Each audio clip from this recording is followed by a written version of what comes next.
Chapitre 15.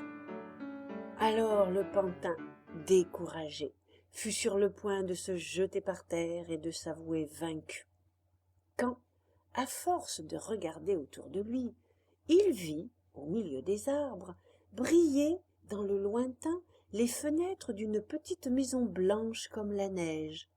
« Si j'avais assez de force pour arriver jusqu'à cette maison, je serais sauvé, » se dit-il. Et, sans perdre une minute, il se remit à courir dans le bois, et les assassins couraient derrière lui.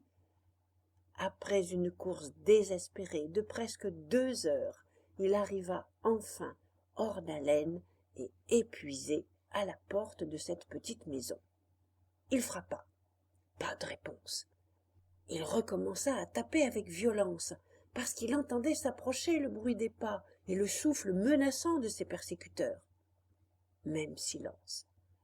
Renonçant à frapper, il se mit à donner des coups de pied dans la porte.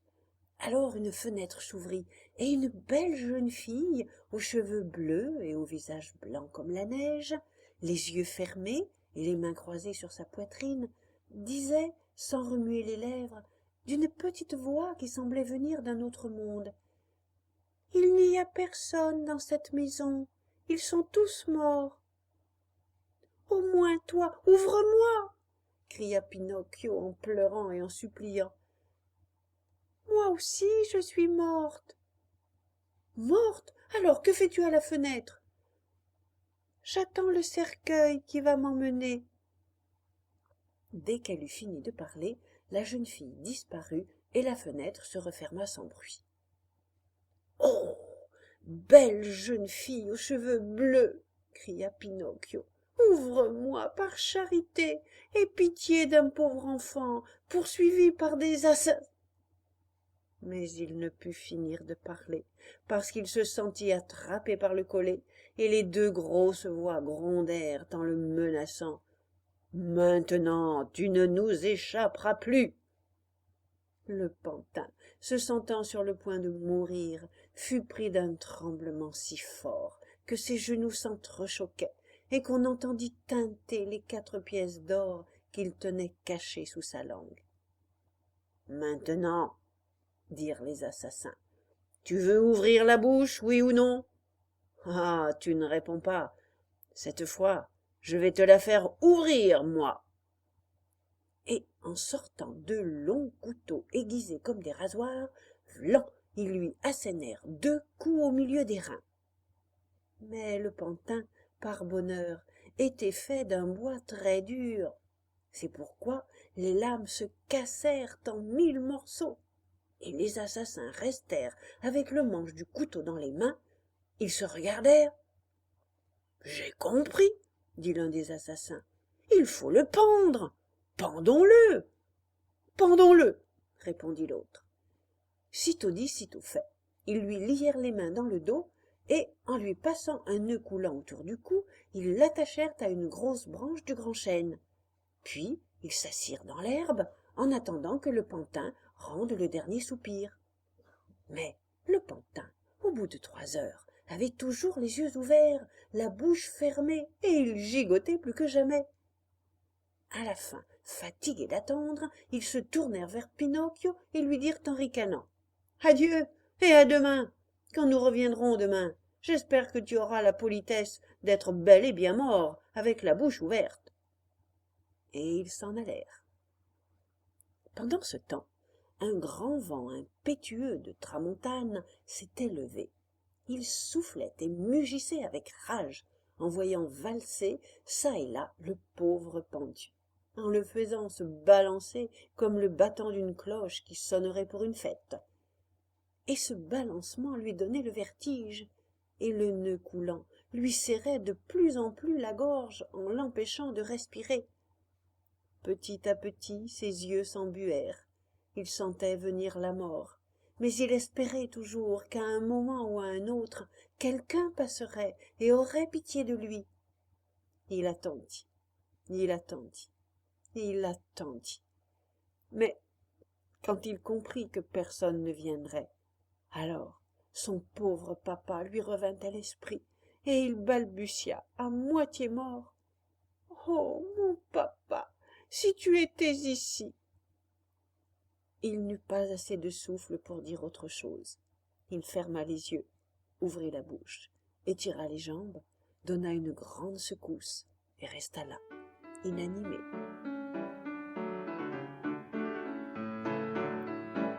Chapitre 16. Pendant que le pauvre Pinocchio, pendu par les assassins à la branche du grand chêne, paraissait plus mort que vif, la belle jeune fille aux cheveux bleus apparut encore à la fenêtre et se sentit pleine de pitié en voyant le pauvre malheureux pendu par le cou, dansant dans le vent et se cognant au tronc. Elle frappa dans ses mains 3 fois. À ce signal, on entendit un grand bruit d'ailes et un grand faucon vint se poser sur l'appui de la fenêtre. « À vos ordres, ma chère fée, » dit le faucon en baissant le bec pour faire la révérence. Parce qu'il faut savoir que la jeune fille aux cheveux bleus était une très gentille et très bonne fée qui habitait depuis plus de 1000 ans dans cette forêt. « Tu vois ce pantin pendu à une branche du grand chêne ?»« Oui, je le vois. »« Très bien, envole-toi et va tout de suite là-bas. Avec ton gros bec, tu couperas la corde qui le tient suspendu et tu le poseras délicatement sur l'herbe au pied du chêne. » Le faucon s'envole, puis, au bout de 2 minutes, il revint. « Ce que vous m'avez commandé, c'est fait. »« Et comment tu l'as trouvé, vivant ou mort ?»« À le voir, il avait l'air mort, mais il ne devait pas être mort tout à fait, parce que, dès que j'ai eu fini de couper la corde qui lui serrait le cou, il poussa un gros soupir en disant « Ouf, ça va mieux !» Alors, la fée tapa 2 fois dans ses mains, 2 petits coups, et arriva à un magnifique caniche en livrée d'apparat. Il avait sur la tête un tricorne bordé d'or, une perruque blanche dont les boucles descendaient jusqu'aux épaules, un habit couleur chocolat avec des boutons en diamant et 2 grandes poches pour mettre les os que lui donnait sa patronne, une paire de culottes de velours cramoisi, des chaussettes de soie, des souliers à boucles d'argent et, derrière, une espèce d'ombrelle de satin bleu pour abriter sa queue quand il pleuvait. « Viens, Médor, » dit la fée au caniche. « Fais atteler le plus beau carrosse de mon écurie et prends le chemin du bois. Arrivé sous le grand chêne, tu trouveras, allongé sur l'herbe, un pauvre pantin à moitié mort. Soulève-le délicatement, pose-le sur les coussins du carrosse et ramène-le ici. Tu as compris ?» Le caniche, pour montrer qu'il avait compris, remua 3 ou 4 fois la queue et partit comme une flèche. Au bout d'un moment, on vit sortir de l'écurie un beau carrosse couleur du ciel, tout rembourré de plumes et doublé de crème fouettée.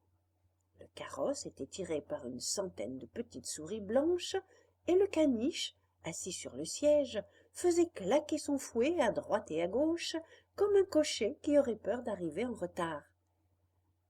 Il n'était pas parti depuis un quart d'heure que le carrosse était déjà de retour. La fée, qui attendait devant la porte de sa maison, attrapa le pauvre pantin et le porta dans une chambre aux murs de nacre et envoya chercher les médecins les plus fameux du voisinage.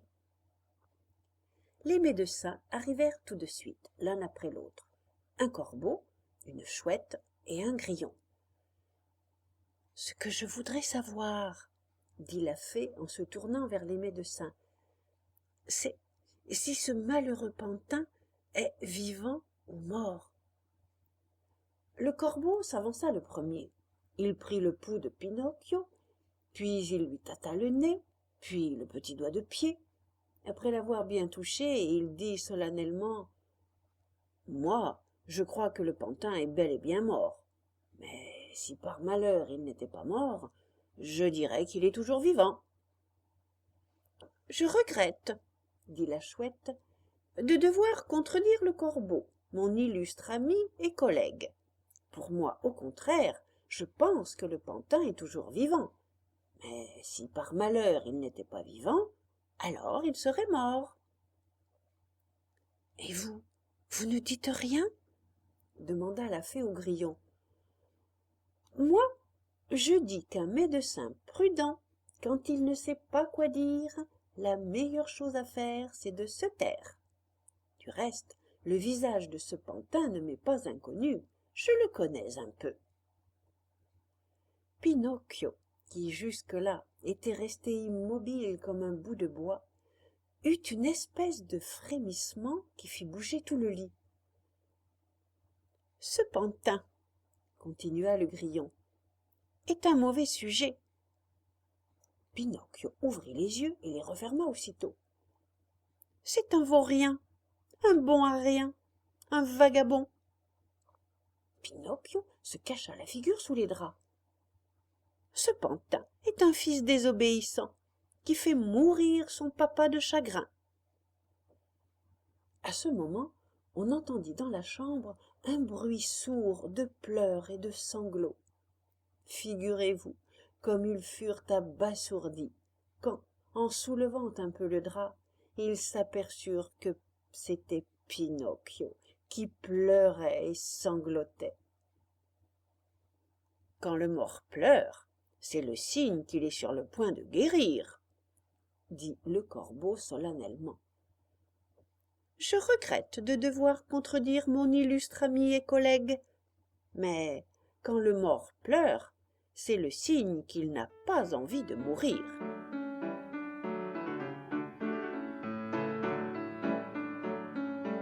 Chapitre 17.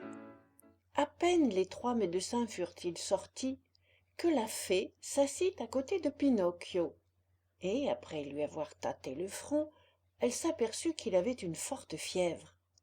Alors elle mit une certaine poudre blanche dans un demi-verre d'eau, et, le tendant au pantin, elle dit gentiment « Bois ça, et en quelques jours tu seras guéri. » Pinocchio regarda le verre, fit la grimace et dit d'une voix plaintive « C'est sucré ou c'est amer ?»« C'est amer, mais ça te fera du bien. »« Si c'est amer, je n'en veux pas. »« Écoute-moi, bois-le. »« Mais je n'aime pas ce qui est amer. »« Bois-le. Quand tu l'auras bu, je te donnerai un bonbon pour te rafraîchir la bouche. »« Où il est le bonbon ?»« Le voici, » dit la fée en tirant de sa poche une bonbonnière en or. « D'abord je veux le bonbon, et après je boirai ce dégoûtant remède. »« Tu me le promets ? » ?»« Oui. » La fée lui donna le bonbon, et Pinocchio, après l'avoir croqué et avalé en une seconde, dit en se léchant les lèvres « Ce serait bien si les bonbons étaient aussi un médicament, je me soignerais tous les jours. »« Maintenant, tiens ta promesse, et bois ces quelques gouttes d'eau, et elles te rendront la santé. » Pinocchio, plein de mauvaise volonté, prit le verre et plongea dedans la pointe de son nez. Puis il l'approcha de sa bouche, puis il replongea dedans la pointe de son nez. Finalement il dit « C'est trop amer, c'est trop amer, je ne veux pas boire ça. »« Et comment tu le sais? Tu ne l'as même pas goûté. »« Je l'imagine, je l'ai senti à l'odeur. Je veux d'abord un autre bonbon, puis je le boirai. » Alors la fée, avec toute la patience d'une bonne maman, lui donna un autre bonbon. Puis elle lui tendit encore le verre.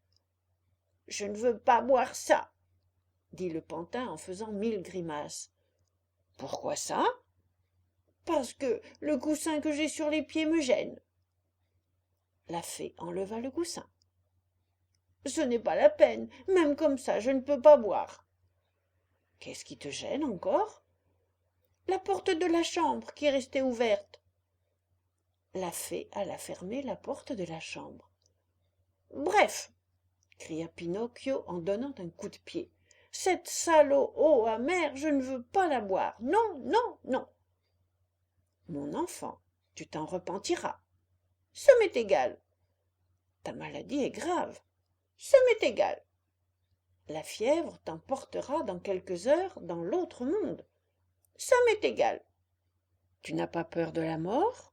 Je m'en moque. Plutôt mourir que de boire cette médecine amère.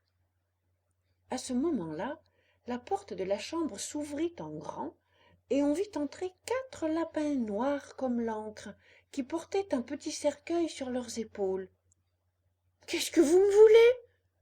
cria Pinocchio, effrayé en s'asseyant dans son lit.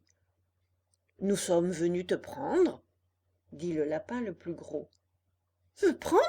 Mais je ne suis pas encore mort. »« Pas encore, mais il ne te reste que quelques minutes à vivre, parce que tu refuses de boire le remède qui t'aurait guéri. »« Oh, ma fée!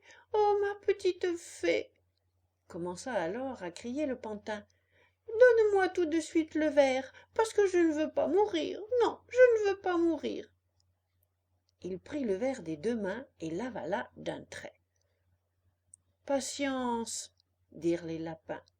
Aujourd'hui, nous avons fait le voyage pour rien. » Et remettant le petit cercueil sur leurs épaules, ils sortirent de la chambre en grommelant et en murmurant entre leurs dents. Le fait est qu'en quelques minutes, Pinocchio sauta du lit bel et bien guéri.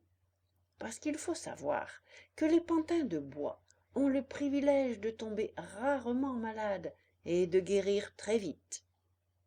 La fée, le voyant courir dans toute la chambre, vif et joyeux comme un petit poulet, lui dit « Donc, mon remède t'a fait du bien ?»« Plus que du bien, il m'a ressuscité. »« Alors, pourquoi t'es-tu fait tant prier pour le boire ?»« C'est parce que tous les enfants sont comme ça.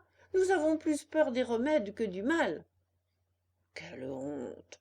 Les enfants devraient savoir qu'un bon médicament, pris à temps, peut les sauver d'une grave maladie, et même de la mort. »« Oh, une autre fois, je ne me ferai pas tant prier. Je me souviendrai de ces lapins noirs avec le cercueil sur les épaules. Et alors, je prendrai le verre et je le boirai tout de suite. Maintenant, viens ici et raconte-moi comment ça se fait que tu te sois trouvé aux mains des assassins. » Le marionnettiste Mangefeu m'avait donné des pièces d'or et il m'avait dit « Porte-les à ton papa. » Et moi, au contraire, j'ai rencontré en chemin un renard et un chat, des personnes très bien, qui me dirent « Tu veux que ces quelques pièces deviennent 1000 et 2000 ? Viens avec nous et nous t'emmènerons au champ des miracles. » Et moi je dis « Allons-y !»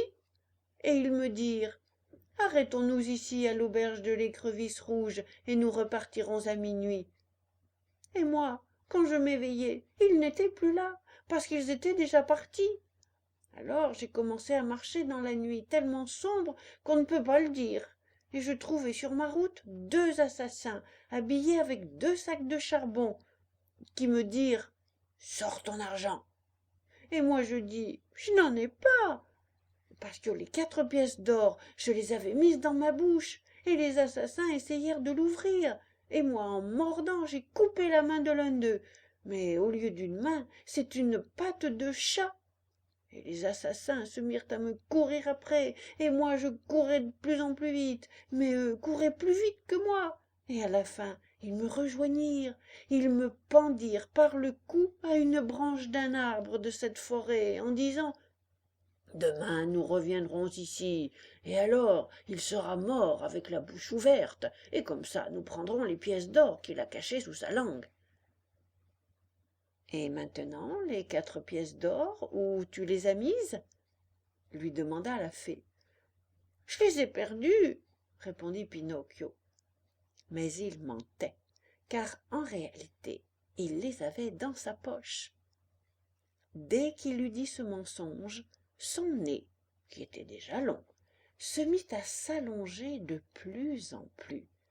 « Et où les as-tu perdus ? » ?»« Dans le bois voisin. » À ce second mensonge, le nez de Pinocchio recommença à s'allonger. « Si tu les as perdus dans le bois, dit la fée, nous les chercherons et nous les retrouverons, parce que tout ce qui se perd dans le bois on le retrouve toujours. « Ah, je m'en souviens maintenant, » répondit le pantin en trichant encore. « Les 4 pièces d'or, je ne les ai pas perdues, je les ai avalées pendant que je buvais votre remède. » À ce 3e mensonge, le nez de Pinocchio s'allongea tellement qu'il ne pouvait plus tourner la tête. S'il remuait un peu, il tapait du nez contre le lit ou contre les vitres de la fenêtre ou contre la porte de la chambre. Et s'il levait un peu la tête, il risquait de cogner un œil de la fée. Et la fée le regardait et riait. « Pourquoi riez-vous » lui demanda le pantin, tout confus et inquiet, parce qu'il croyait que son nez lui avait crevé un œil. « Je ris à cause de tous les mensonges que tu as dits. »« Comment savez-vous que j'ai dit des mensonges ?»« Les mensonges, mon enfant, on les reconnaît tout de suite, parce qu'ils sont de 2 sortes. Il y a le mensonge qui ont les jambes courtes et ceux qui ont le nez long. Les tiens, justement, sont ceux qui ont le nez long. » Pinocchio, plein de honte, ne savait plus où se cacher, et il essaya de s'enfuir de la chambre. Mais il ne réussit pas. Son nez était devenu tellement long qu'il ne pouvait plus passer par la porte.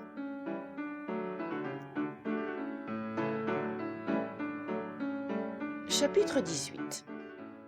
Comme vous pouvez l'imaginer, la fée laissa le pantin pleurer et hurler pendant une bonne demi-heure, parce que son nez ne passait pas par la porte de la chambre. C'était pour lui donner une bonne leçon, et pour qu'il se corrige de ce vilain défaut de dire des mensonges, le défaut le plus laid qu'on peut trouver chez un enfant. Mais quand elle le vit défiguré, avec les yeux hors de la tête, elle fut prise de pitié et elle battit les mains. À ce signal, entrèrent dans la chambre 1 millier de ces gros oiseaux appelés pivers, qui, en se posant sur le nez de Pinocchio, commencèrent à le becqueter, tant et si bien qu'en quelques minutes ce nez énorme se trouva réduit à sa taille normale. « Que vous êtes bonne, ma chère fée, » dit le pantin en s'essuyant les yeux. « Et comme je vous aime !»« Je t'aime aussi, » répondit la fée. « Et si tu veux rester avec moi, tu seras mon petit frère, et moi, je serai ta grande sœur. »« Je resterai volontiers, mais mon pauvre papa !»« J'ai pensé à tout. Ton papa est déjà averti, et il sera ici avant la nuit. »« Vraiment ?» cria Pinocchio en sautant de joie. « Alors, ma petite fée, si vous le voulez bien, je vais aller à sa rencontre. Je ne vois pas le moment de l'embrasser, ce pauvre vieux qui a tant souffert à cause de moi. »« D'accord, mais fais attention à ne pas te perdre. Prends le chemin du bois, et je suis sûre que tu le rencontreras. » Pinocchio partit. À peine entré dans le bois, il se mit à courir comme une chèvre. Mais au bout d'un moment, arrivé devant le grand chêne, il s'arrêta, parce qu'il avait cru entendre du bruit au milieu des branches. Et devinez qui il vit arriver sur le chemin. Le renard et le chat, ses 2 compagnons de voyage, avec lesquels il avait mangé à l'auberge de l'Écrevisse rouge. « Mais c'est notre cher Pinocchio !» cria le renard en le prenant dans ses bras et en l'embrassant. « Comment ça se fait que tu sois ici ?»« Comment es-tu ici ?» répéta le chat. « C'est une longue histoire, » dit le pantin, « et je vais vous la raconter. Sachez que l'autre nuit, quand vous m'avez laissé tout seul à l'auberge, j'ai rencontré des assassins. »« Des assassins ?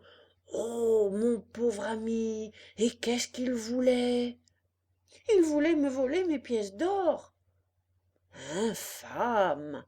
dit le renard. « Plus qu'infâme, » répéta le chat.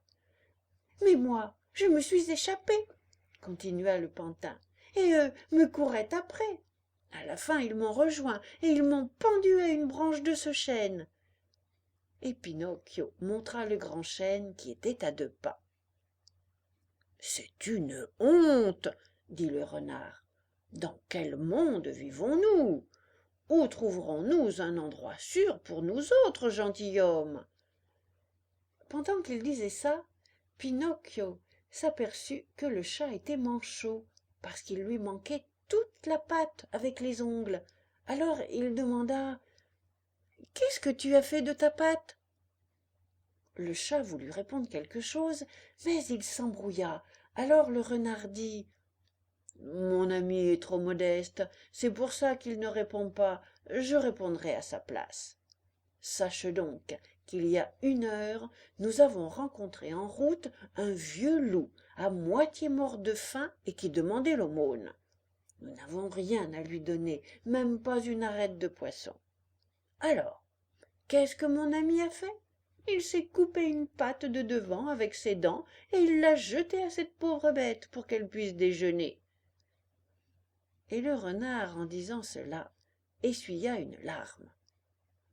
Pinocchio, plein de pitié lui aussi, s'approcha du chat et lui dit à l'oreille: Si tous les chats étaient comme toi, les souris seraient bien heureuses.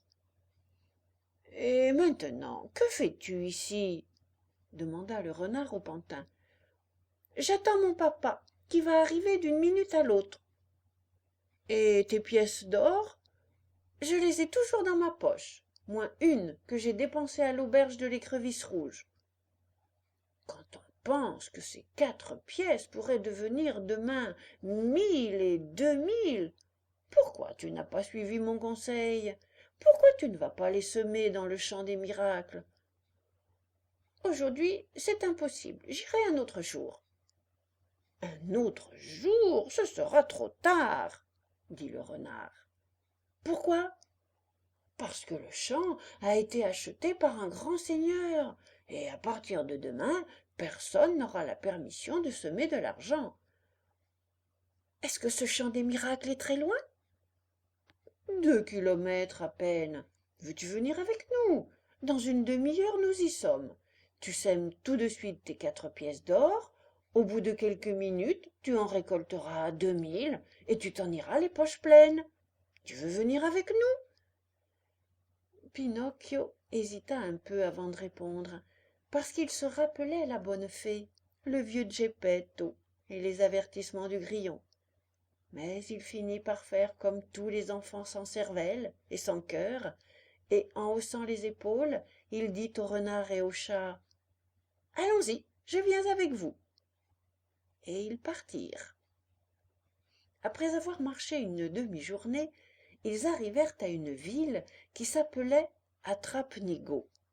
À peine entré dans la ville, Pinocchio vit toute la rue peuplée de chiens galeux qui bâillaient de faim, des moutons tondus qui tremblaient de froid, des poules sans crête et sans barbillon qui demandaient l'aumône d'un grain de maïs, des grands papillons qui ne pouvaient plus voler parce qu'ils avaient vendu leurs belles ailes colorées, des paons tout déplumés qui faisaient peine à voir, et des faisans qui s'en allaient clopin-clopant en pleurant leurs belles plumes d'or et d'argent, maintenant perdues à jamais. Au milieu de tous ces mendiants et de ces misérables passaient de temps en temps de beaux carrosses, avec dedans un renard ou une pivoleuse ou un oiseau de proie. « Et le champ des miracles, où est-il » demanda Pinocchio.